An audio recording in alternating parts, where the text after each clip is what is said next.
o povo.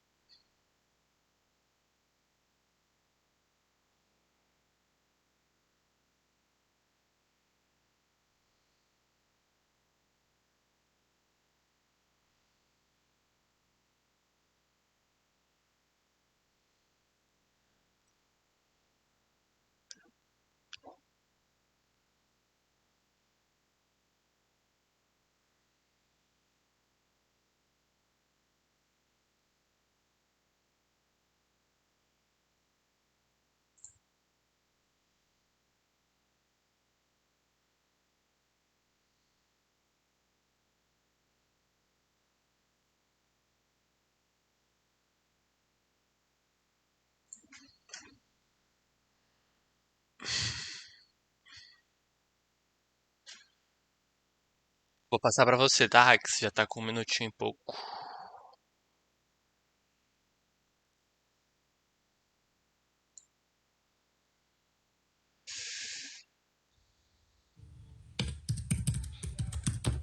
Começamos baixo hoje.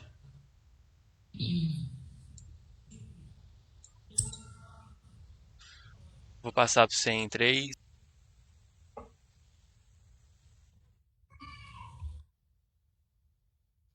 Oi, oi, pessoal!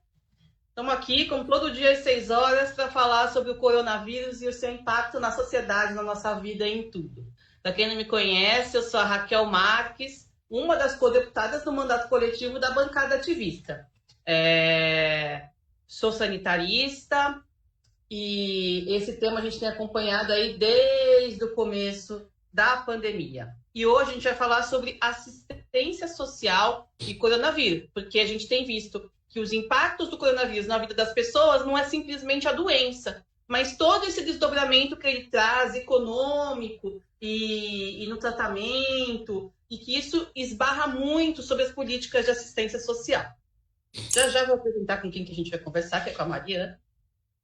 Mas, Marina, é que tanta gente, eu já conto para vocês por que eu faço a confusão. Mas, antes eu vou contar para vocês aqui umas coisas que estão acontecendo. Não sei se vocês estão acompanhando, mas um trabalho científico super importante que embasou a OMS para proibir o uso da hidroxicloroquina, que foi publicada no periódico The Lancet, um dos mais importantes aí na área da saúde, da ciência, foi um estudo fake. Assim, já existem outros estudos dizendo que a hidroxicloroquina ela é inócua, traz problemas e tal. Mas o estudo, o mais importante que já foi publicado recentemente, que foi a última, assim, que fez com que se decretasse que ela deveria ser proibida no tratamento da Covid, descobriram agora que esse estudo é falso, feito por um escritor de ficção científica.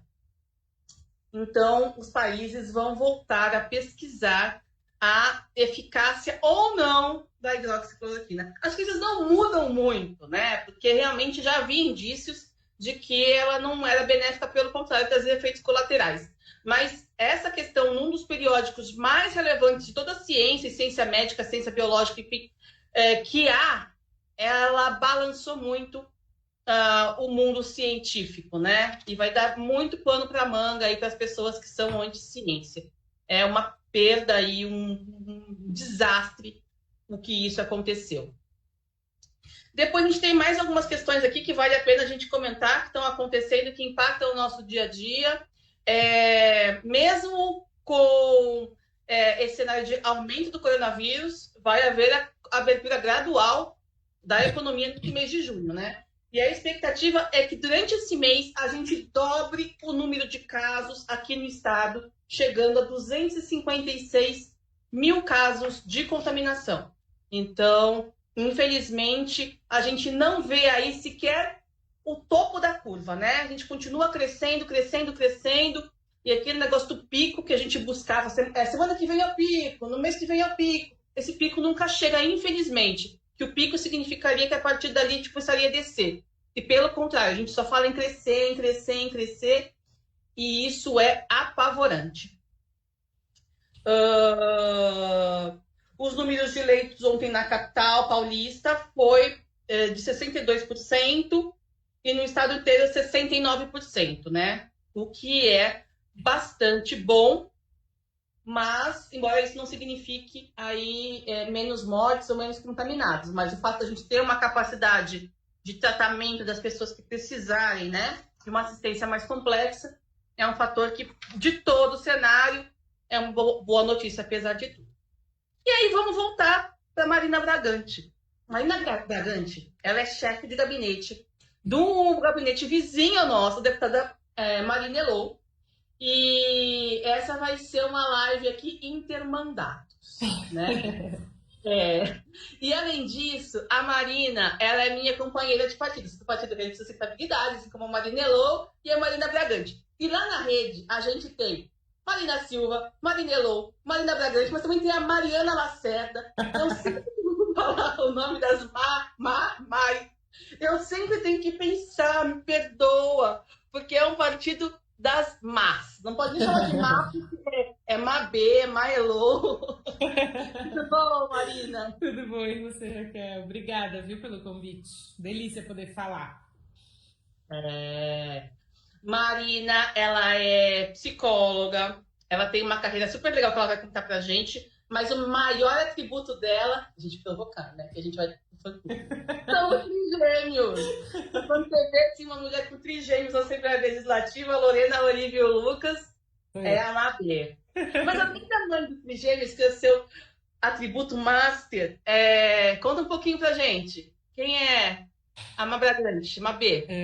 Putz, a Mabragante é muitas coisas, mas eu sou psicóloga de formação. Eu sou de uma família de psicólogos, né? Meu pai, minha mãe e meu irmão são psicólogos clínicos. E quando eu me formei, eu tinha um encanto com a psicologia, mas assim, não dava para pensar que eu ia trabalhar com uma pessoa. Eu tinha um desejo de, pelo amor de Deus, eu preciso isso, trabalhar com muito mais gente, mexer na vida, assim, ter impacto na vida de muito mais gente. Daí eu fiz um trabalho no Conselho Regional de Psicologia, daí de lá eu fui indicada para trabalhar na Secretaria Municipal de Assistência e Desenvolvimento Social, que foi quando eu efetivamente entendi o que era o SUAS e como a política funciona, e daí a gente fala um pouco mais disso adiante. Fiquei lá e ali a gente começou um programa que chamava Ação Família Viver em Comunidade, que trabalha com famílias da periferia, e foi um período muito, muito, muito gostoso da minha vida. Trabalhar no executivo é muito legal, e no municipal é mais legal ainda. Aí eu trabalhei na Câmara Municipal durante 6 anos como coordenadora executiva do gabinete do vereador Floriano Pêsaro, ele é, né, do PSDB. Saí de lá, a gente trabalhou na Secretaria Estadual de Desenvolvimento Social, onde eu fui secretária adjunta, que foi uma experiência bem legal também, ser uma mulher e muito mais jovem do que todos os outros secretários, e que significava isso naquele momento no governo Alckmin, enfim, era curioso, assim, esse espaço.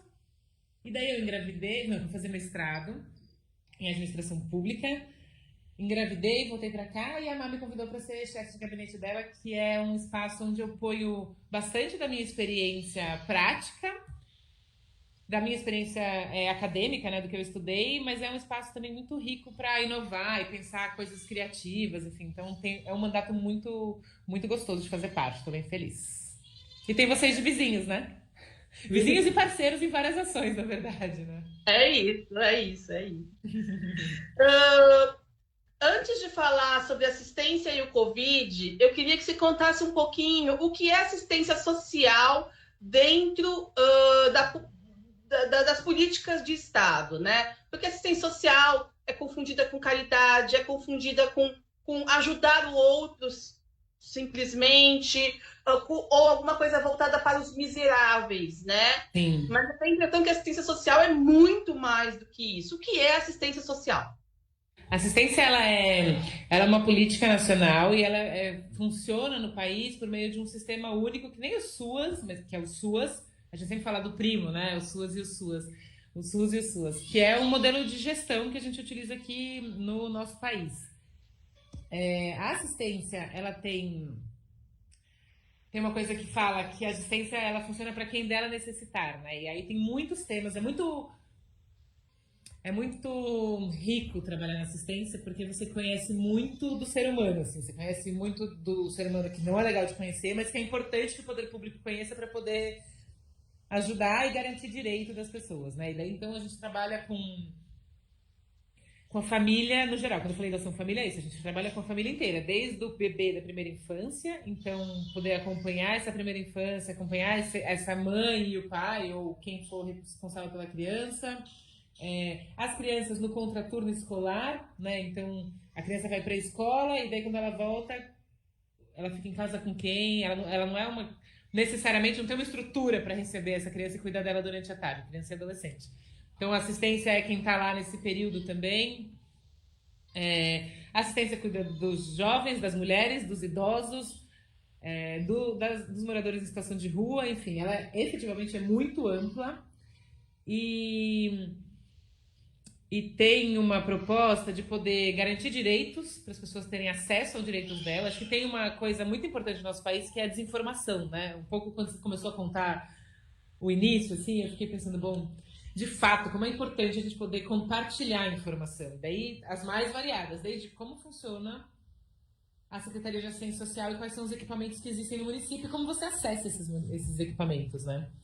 E a assistência faz muito dessa parte de poder chegar nos cantinhos da cidade, assim. Então, ela tem uma coisa que é super importante, que é a buscativa, que é uma parte da equipe da assistência social que tem como tarefa, assim, como parte do trabalho deles, sair do equipamento, sair do gabinete e ir conhecer as famílias em situação de vulnerabilidade na cidade inteira. Então, no final de Parelheiros, em cima sei lá, no Jaçanã, aqui em São Paulo. Mas isso, como a gente... mas a assistência não é só para pobres e vulneráveis. Ela é para todo mundo que precisar. Então, se você não se encontra...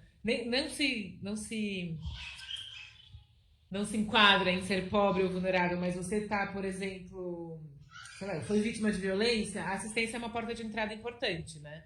E acho que isso é legal de falar, Raquel, porque muitas vezes a gente nem olha para assistência social, né? Tem um preconceito com assistência, assim, é meio... é para aquelas pessoas que são assistidas pelo governo, que não é verdade, assim, é uma coisa de direito, não é uma coisa de benevolência. A gente não faz pelo coração, porque a gente ama e o ser humano é As pessoas muito... são cidadãs e elas têm o direito, né? Exato, exato. Eu acho isso muito bonito da assistência, assim, que a gente trabalha olhando para o cidadão de direito e garantindo que esse direito chegue nele, né? Isso é fundamental para ter um Estado que funciona, né? Isso Ainda é mais muito no Estado... importante de que a gente diga, porque às vezes as pessoas estão passando por momentos muito desafiadores das suas vidas e elas passam por isso sozinhas. E elas poderiam ter um suporte da assistência social, que às vezes puxa, um pai, a mãe quebrou uma perna, está precisando de uma cadeira de rodas, às vezes você consegue uma por empréstimo na assistência, às vezes você precisa tirar um documento, um parente que chega, alguma coisa que você precisa, você está tão desamparado e desestruturado naquele momento da sua vida, e você, às vezes, tem um equipamento próximo da sua casa, mas acha que ele não é para você. E as coisas ficam muito mais difíceis do que elas precisam ser. Elas poderiam ser um pouco mais suaves, né? Sim. Não, eu acho que você falou uma coisa que é muito importante, assim, de como a gente tem o costume de se sentir sozinho, ficar sozinho, né? E em vários momentos, a forma com que a política de assistência tem sido executada no nosso país é poder facilitar a existência e a formação de grupos de pessoas que estão no mesmo processo que você nesse momento na vida, ou grupos da pessoa que moram perto e que podem compartilhar coisas. A assistência é dividida entre proteção básica e proteção especial. Que é a proteção básica, é bem parecido com a saúde mesmo, assim, é muito inspirada, né, no formato de gestão. Mas a proteção básica é onde a gente previne e cuida dos vínculos familiares e dos vínculos com a sociedade. Então, sei lá, o CJ, que é onde as crianças... Eu não sei nem se chama CJ agora, porque o nome muda muito com muita frequência. E faz tempo que eu não estou trabalhando direto no município, né? Mas aquele equipamento que funciona no contraturno escolar, ele é super importante para a criança estar junto de outras crianças que não necessariamente estão na mesma escola, né? Amplia também o seu leque de conhecimento da sua região, das pessoas que estão próximas, enfim. E isso, para mim, que sou psicóloga e psicodramatista, é absolutamente rico o poder do grupo, né? É. E a proteção especial, que é onde o vínculo já está rompido, né? Então, quando o adolescente já está em conflito com a lei, está cumprindo medida socioeducativa, ou quando a criança teve que ser retirada da família por um período, porque a família está com, sei lá, daí tem vários problemas, tem vários desafios e várias demandas, né? Mas então ela vai por um período para um abrigo ou para uma família acolhedora. Enfim, é uma política muito pensada e muito organizada. Que, se você me permite uma crítica, e tenho certeza que você me permite, é isso. Nos últimos 2 governos federais, tanto do Temer quanto o do Bolsonaro, a gente tem um impacto muito significativo na política de assistência. E na minha leitura, talvez seja uma leitura muito rasa ainda, assim, não é uma coisa que eu super me aprofundei para estudar. Mas a LOAS, que é a Lei Orgânica da Assistência Social, foi criada na época do Fernando Henrique. Aí, quando veio Lula e Dilma, eles deram corpo para a política de assistência, assim, de fato, pensaram na gestão, fizeram os conselhos, investiram muito. Investiram muito na política, mas investiram muito também para ter a imagem muito colada da política com eles, né? E que foi bom e também é ruim, porque, por outro lado, o próximo que entra quer destruir muito porque a imagem está muito próxima. E a política da assistência, ela não é de um partido, né? Ela foi criada, o SUS foi criado a partir de muita discussão com muita gente, com psicólogos, assistentes sociais, enfim, teve muita gente que compartilhou e contribuiu para a criação. E que daí, enfim, é isso. Nesse governo, às vezes eu tenho até medo de saber o que eles estão fazendo, sabe, na assistência, porque... Mas eu sei que estão esvaziando as conferências, nem deve ter tido, esvaziando os... Porque a assistência social tem um caráter democrático e de diálogo com a sociedade muito grande. Muito. Né? Não se faz assistência social no gabinete, não faz assistência social sem ouvir os movimentos, moradores de rua, as mulheres em situação de prostituição, né? E sem dar esse tratamento cidadão para as pessoas que são assistidas, assim como para os profissionais. É como o SUS mesmo, essa questão do tripartite, né? Dos profissionais, da gestão, dos usuários, que dizem quais são suas prioridades, para onde as coisas, para onde já veio o dinheiro, o que está faltando, né? E quando se pega um governo que quer destruir essa dimensão cidadão, esse diálogo, porque houve um desmonte muito grande dos conselhos em geral, dos órgãos participativos, consultivos, né, das instâncias em que as pessoas davam voz, né, ao que esperavam aí dos rumos da gestão. Então, isso afeta a assistência social muito grande. E isso, junto com uma lógica religiosa quase, que veio com essa gestão, deve ter tido um retrocesso enorme, né? A assistência, você falou de uma parte que é muito importante falar, assim, que é isso, a proximidade da assistência com as religiões. E que a assistência é uma política que é muito clara, é muito técnica, e tem método de trabalho, e tem a vigilância socioassistencial que trabalha em cima dos dados e das evidências do que está acontecendo com os programas, os projetos, e os equipamentos, os serviços. Mas é também um espaço que foi muito habitado durante muito tempo pela religião, né? E daí que tem, enfim, tem outra forma de trabalhar, outra forma de relação com o cidadão.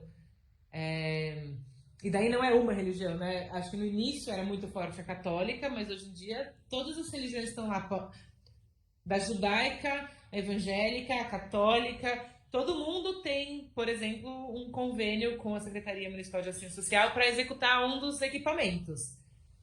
E daí isso é super importante da gente poder garantir que o Estado laico tenha, obviamente, convênio com a igreja, porque de fato a igreja está em lugares em que o Estado não está, ou que o Estado não tem equipamento. O problema não é a religião em si, né? O problema é como é que a gente usa dessa religião por o recurso público, a religião, tudo meio junto e misturado. E tem uma outra coisa importante da assistência, que é a proximidade com as primeiras damas. Que vira muito da boa vontade, assim, Você tem um nome, né? No serviço social, chama de primeiro-damismo. Primeiro-damismo, exatamente. Que é muito, você faz o que você quer, o que você tem vontade, a campanha do agasalho. E eu não tô falando que a campanha do agasalho é ruim, ela de fato é boa e aquece muita gente. Mas isso não é uma política de Estado, né? Isso não pode ser confundido com uma política de Estado. Aham, aham. Tá muito barulho por causa das crianças? As crianças A estão no maior gente tá berreiro. ouvindo elas cantarem. E eu tô vendo você às vezes distraindo, incomodada, assim. Porque agora começaram os três a chorar. Eu tô tipo, será que tá atrapalhando o som? A gente tá ouvindo canto. É, vida real. A vida como ela é verdade. Exato. Mas aí a gente chega no corona. Você tem notícias de alguma coisa que tenha sido feita especificamente para o corona na assistência social? Ou como é que o corona impacta a assistência social? Olha, eu tenho conversado com muita gente da assistência, né? E daí tem duas sensações. Tem uma que vários técnicos da secretaria, tanto da estadual quanto da municipal, me falam com o maior orgulho, que é tipo, meu, acho que foi parar no Fantástico. Fantástico falou do CRAS, assim, porque o CRAS é uma coisa que é muito pouco conhecido, né? Então, quando você vai parar no Fantástico, quer O dizer, que é um CRAS? ai, boa. O CRAS é o Centro de Referência da Assistência Social, que é a primeira porta de entrada, assim. Então, a ideia é que a gente tenha um CRAS em cada. Putz, eu não vou lembrar exatamente, eu sou péssima de números, eu sou psicóloga. Mas é isso, tem uma medida para ter um CRAS em cada. Quase como se fosse um bairro. Aqui em São Paulo isso fica um pouco surreal. Então a gente tem um CRAS em cada distrito do município de São Paulo. E acho que todos os municípios, se não me engano, no estado de São Paulo, 2 ou 3 não tinham quando eu saí das sedes ainda, mas estou imaginando que todos já têm. Mas é a porta de entrada onde você chega para falar, precisa entender o que a política tem, o que está acontecendo na minha vida, e a gente encaminha você para os equipamentos, para a rede, e acompanha dentro da rede onde você está indo. O Então é CRAS tem isso. que ser equivalente à unidade básica de saúde no SUS. Exatamente. Sim. Exato. E daí tem o CREAS, que é o Centro de Referência Especializado da Assistência Social. Então, que é um pouco. Que daí é mais específico, então, vítimas de violência, tá? O CREAS tem um trabalho mais Temático. específico, o CRAS é aberto. Tá. É. O CRAS também é aberto, obviamente, mas o CRAS encaminha para todo. E o CRAS tem a responsabilidade de poder acompanhar os casos que chegam na rede de proteção, né? Então, quem está recebendo. É isso. Contra-referência, referência. Então é isso. A assistência está no Fantástico, então é super importante. Tomou um espaço assim que há muito tempo não tinha na sociedade. Mas, por outro lado, ela é absolutamente confundida com o voluntarismo, né? Com o desejo de ajudar o outro sem nenhuma organização. Acho que tem muito do que a assistência poderia contribuir nesse momento da Covid, com o Cadastro Único Federal, tanto de informação que a gente tem das pessoas, que pode ajudar muito a guiar as políticas, entender aonde elas estão e como Esse a gente... trabalho de busca ativa mesmo é tudo que a gente precisa nesse instante, né? Se tem um contaminado, e aí, com quem que ele convive? Onde ele circulou? A busca ativa é fundamental. É fundamental. Mas eu sei também, por exemplo, que tem muito trabalhador do SUAS que pegou Covid, porque não tinha EPI, enfim, não foi uma política que foi cuidada nesse sentido, assim, entendeu? Isso no país inteiro. Então, ao mesmo tempo em que ela cresce aos olhos, porque ela tem uma rede importante, ela também não é compreendida e nem cuidada. E, como eu falei da história do sucateamento, o recurso público do orçamento destinado à assistência vem diminuindo muito, assim, no nosso município e no nosso estado. E daí, como é que você faz uma política sem recurso, né? Na hora que você precisa, não tem, porque não tem mais vaga, não tem mais equipe, não tem muita coisa. Então a gente está num momento muito delicado, assim, muito delicado aqui no município.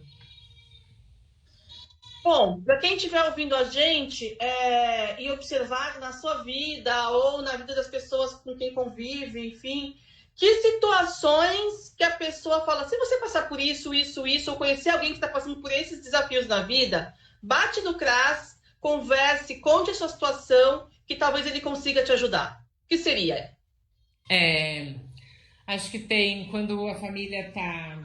Se você é vítima de violência, vítima de abuso, exploração sexual, ou sabe alguém, o CRAS é um lugar onde você pode ir e ele vai te colocar em contato com todos os outros equipamentos públicos que vão cuidar dessa situação. Isso com certeza. Se Por exemplo, você é uma mãe ou um pai e não tem aonde deixar o seu filho depois da escola porque você trabalha e o seu companheiro ou companheira também, o CRAS também indica qual é a organização que cuida do contraturno escolar no município. Se você precisa de recurso, porque, por exemplo, Bolsa Família, Renda Cidadã, Renda Mínima, que são no município de São Paulo os três benefícios que a gente tem, né? O federal, o estadual e o municipal. É no CRAS onde você vai fazer o cadastro único para poder ser, então, selecionada para um dos programas de benefício financeiro.